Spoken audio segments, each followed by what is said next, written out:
So a couple things, first, we as a head coach and a special teams coordinator, when you look at fake punt opportunities, one of the first things you got to think about is the risk and the reward. And, if you look at this one on Sunday, situationally, Dallas is down 23-7.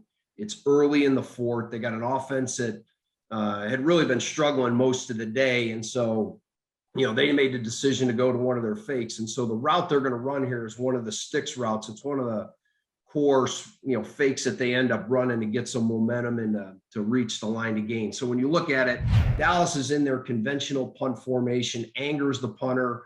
When you look at it, San Francisco's in a standard safe look. They got their big personnel in a 4-4 stack. But one of the things that popped out at me when I watched this tape and I studied it is up at the top of the screen for the previous punts, Dallas had used the rookie number 24, Joseph, out of Kentucky. And on this play, they substituted him with number 29, Goodwin, who is a key special teams player for Dallas over the last 4 years. And that substitution is on the San Francisco sideline. So, one of the things that would have popped out maybe is that, hey, this isn't the typical, gunner that's playing that position. So, and it's a tough route to stop. It's very similar to the back shoulder fade that defensive players get a lot of times. And when you run it back, you're going to see that the corner ends up bailing up at the top of the screen.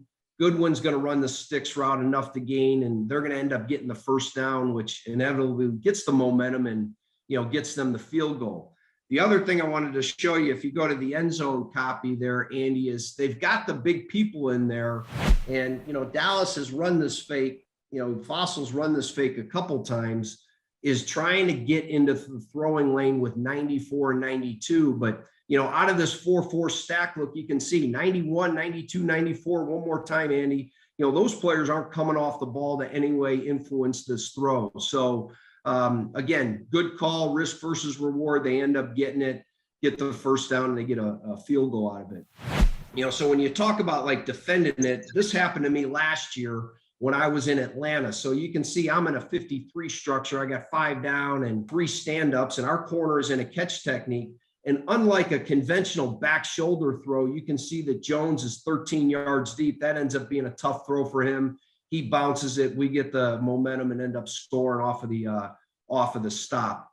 The other way that I'm going to show you that has been played, if you go to 2018, and again, you look at this scenario, the Rams were down. They ended up executing this play with the risk reward. Now, they're initially going to rule this complete, but they go back and rightfully overturn it because the ball did bounce. But what I wanted to bring the attention to is the corner up top.